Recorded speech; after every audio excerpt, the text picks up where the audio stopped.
Naquele tempo, os publicanos e pecadores aproximavam-se de Jesus para o escutar. Os fariseus, porém, e os mestres da lei criticavam Jesus. Este homem acolhe os pecadores e faz refeição com eles. Então Jesus contou-lhes esta parábola. Um homem tinha 2 filhos.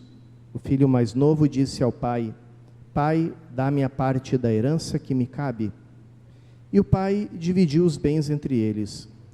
Poucos dias depois, o filho mais novo juntou o que era seu e partiu para um lugar distante. E ali esbanjou tudo numa vida desenfreada.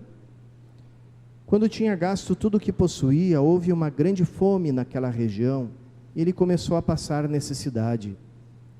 Então foi pedir trabalho a um homem do lugar, que o mandou para o seu campo cuidar dos porcos. O rapaz queria matar a fome com a comida que os porcos comiam, mas nem isto lhe davam. Então caiu em si e disse: Quantos empregados do meu pai têm pão com fartura, e eu aqui morrendo de fome? Vou-me embora, vou voltar para meu pai e dizer-lhe: Pai, pequei contra Deus e contra ti, já não mereço ser chamado teu filho, trata-me como a um dos teus empregados. Então ele partiu e voltou para seu pai. Quando ainda estava longe, seu pai o avistou e sentiu compaixão. Correu-lhe ao encontro, abraçou-o e cobriu-o de beijos. O filho então lhe disse: Pai, pequei contra Deus e contra ti, já não mereço ser chamado teu filho. Mas o pai disse aos empregados: Trazei depressa a melhor túnica para vestir meu filho e colocai um anel no seu dedo e sandálias nos pés. Trazei um novilho gordo e matai-o. Vamos fazer um banquete, porque este meu filho estava morto e tornou a viver. Estava perdido e foi encontrado. E começaram a festa. O filho mais velho estava no campo. Ao voltar, já perto de casa, ouviu música e barulho de dança. Então chamou um dos criados e perguntou o que estava acontecendo. O criado respondeu: É teu irmão que voltou. Teu pai matou o novilho gordo, porque o recuperou com saúde. Mas ele ficou com raiva e não queria entrar. O pai, saindo, insistia com ele. Ele, porém, respondeu ao pai: Eu trabalho para ti há tantos anos, jamais desobedeci a qualquer ordem tua, e tu nunca me deste um cabrito para eu festejar com meus amigos? Quando chegou esse teu filho que esbanjou teus bens com prostitutas, matas para ele o novilho cevado. Então o pai lhe disse: Filho, tu estás sempre comigo e tudo o que é meu é teu. Mas era preciso festejar e alegrar-nos, porque este teu irmão estava morto e tornou a viver. Estava perdido e foi encontrado. Palavra da salvação. Glória a vós, Senhor.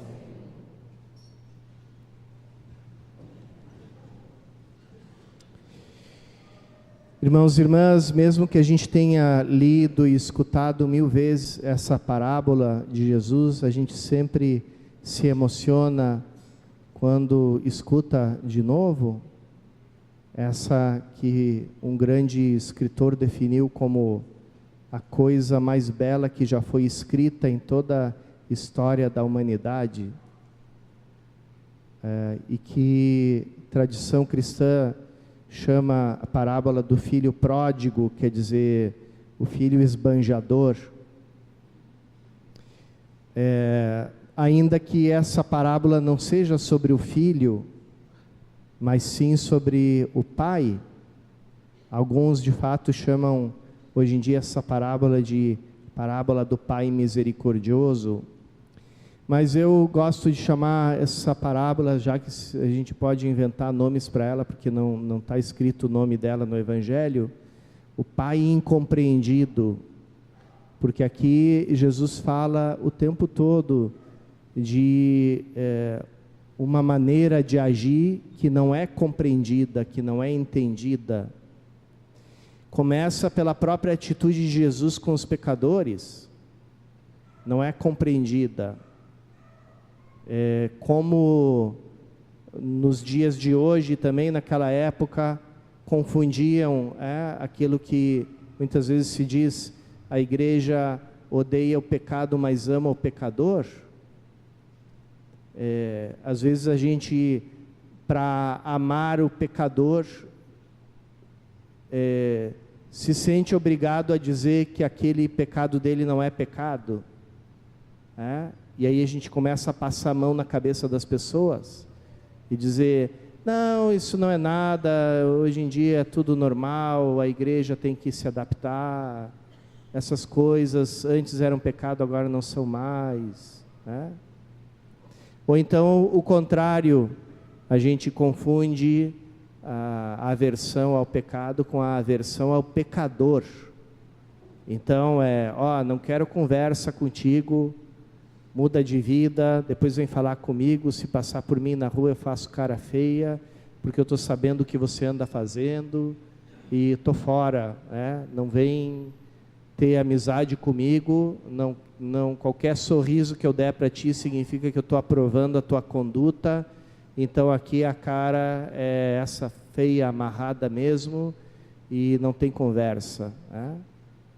Então, Jesus começa a falar sobre o coração do Pai, para que ele seja um pouco menos incompreendido, e começa a contar a história de um pai que não é compreendido pelos seus filhos. O filho mais novo começa pensando que a vida dele depende dos bens do pai e não do pai, não da pessoa do pai, mas dos bens dele. E comete esse assassinato simbólico do pai, porque a gente só pega a herança de quem já morreu, e ele pede a herança do pai em vida, então, simbolicamente, ele está matando o pai dele no coração dele, e matando para ficar com os bens. Depois, quando os bens terminam, e ele se torna empregado no chiqueiro, disputando ali a comida com os porcos, e parece que os porcos não estavam muito à disposição de repartir a comida com ele. Aí ele lembra de um patrão que ele conheceu, que dava pão à vontade para os empregados, e fica com vontade de se empregar com esse patrão bom e justo. Só tem um detalhe, esse patrão é o pai dele, o pai que ele matou simbolicamente, Então ele inventa um discurso, e o discurso dele é uma situação de ganha-ganha, porque o pai vai ganhar a vingança, vai tratar ele como empregado. Então, quando encontrar ele na casa ou no campo, fazendo os trabalhos mais humilhantes, vai dizer, é assim que se faz, com um filho ingrato, com um filho gastador, é assim que tem que ser tratado, para aprender a deixar de ser ingrato. E, ao mesmo tempo, esse filho se emprega numa casa onde o tratamento aos trabalhadores é justo. Então, ele acha que com esse discurso os dois vão ganhar. O pai vai ganhar a vingança e ele vai ganhar pão. Mas ele nem consegue terminar o discurso dele, o discurso dele vai por água abaixo diante da atitude do pai. O outro filho, mais velho, embora fisicamente nunca tenha se afastado da casa, o coração dele está mais distante ainda do pai, porque ele também considera o pai como um patrão, mas um patrão mau, um patrão injusto. Eu te sirvo há tantos anos, vejam a linguagem de empregado que ele usa, Eu te sirvo há tantos anos, jamais desobedeci uma ordem tua, e tu nunca me deste um cabrito para festejar com os meus amigos, e dá um novilho mais gordo aí, faz churrascada aí com o filho gastador, Então, um patrão injusto e ingrato. Tá? E o pai, o que responde para esse filho? Ele diz: você por acaso tinha que me pedir alguma coisa? Tudo que é meu é teu aqui. Tudo que é meu também é parte da tua vida. Você não precisa me esperar que eu te dê um cabrito. Pode pegar todos os cabritos que quiser e todos os bois que quiser aqui. Porque é tudo teu. A única coisa que te limitava é que você não me via como pai, mas como patrão. Esse era o teu limite. É isso que te impedia de ter alegria aqui nessa casa. Era a tua ideia errada de mim. A ideia de que eu não sou o pai, mas sim o patrão. E o filho mais novo também, qual é a resposta que o pai dá para ele? Coloquem uma capa, coloquem uma túnica nesse meu filho, coloquem as sandálias nos pés, coloquem o anel no dedo dele. O anel era o selo da família, os documentos, ao invés das pessoas assinarem, elas marcavam na cera quente a marca do anel de família. Então, quando se dá o anel para ele, ele se torna de novo herdeiro de tudo e dono de tudo que é do pai. Então, é um gesto concreto pelo qual esse pai também diz para o filho mais novo: tudo que é meu é teu. Não tem mais, esquece aquilo que aconteceu, agora você de novo é dono de tudo. Para os dois irmãos, essa atitude do pai vai continuar sempre incompreensível, porque eles não entendem uma coisa que na verdade é muito simples. O grande tesouro da vida deles é o pai, e o grande tesouro do pai são eles. Essa é a coisa única que eles tinham que compreender, e essa é a coisa que aqueles fariseus e mestres da lei também não conseguem compreender de Jesus, não conseguem entrar na alegria de quem estava morto e volta à vida porque reencontra o amor do Pai. E essa é a razão pela qual muitas vezes nós, apesar de sermos cristãos, apesar de termos começado uma vida nova, como diz São Paulo na segunda leitura, acabou o mundo velho, acabou tudo, começa uma criatura nova, começa tudo de novo, porque nós somos reconciliados com Deus em Cristo. Apesar de a gente ter essa boa notícia para nós e para o mundo inteiro, às vezes a gente continua na tristeza. Por quê? Pelo mesmo motivo daqueles dois filhos que não compreendiam o pai, porque viam o pai como patrão. E porque um patrão, você tem que andar na linha e trabalhar direitinho para ganhar o salário no fim do mês.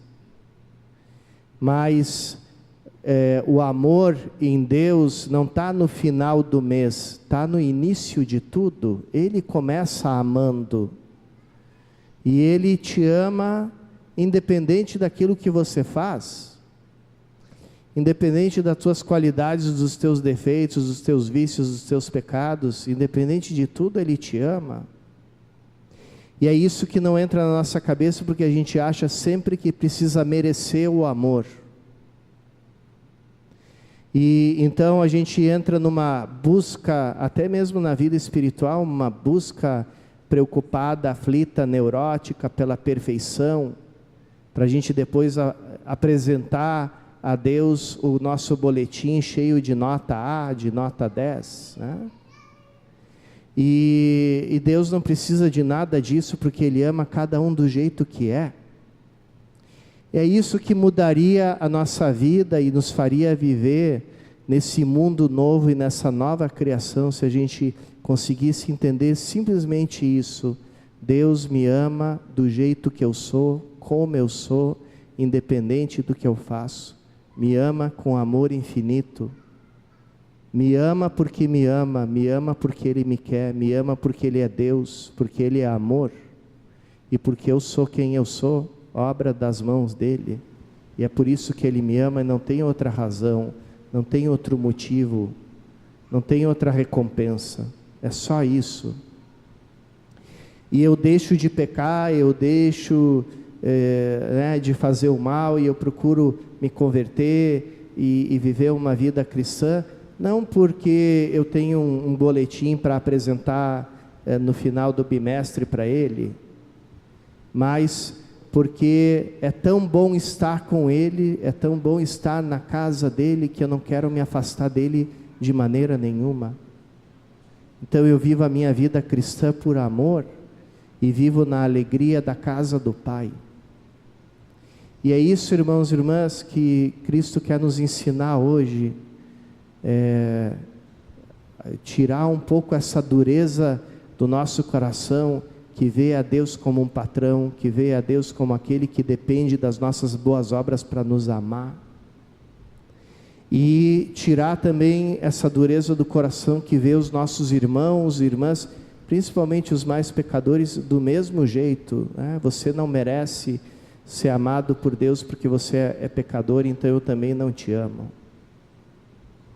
Que essa Eucaristia, irmãos e irmãs, que é a grande prova do amor do Pai para conosco, amoleça o nosso coração e abra os nossos olhos para nós entendermos um pouquinho mais a infinita misericórdia do Pai.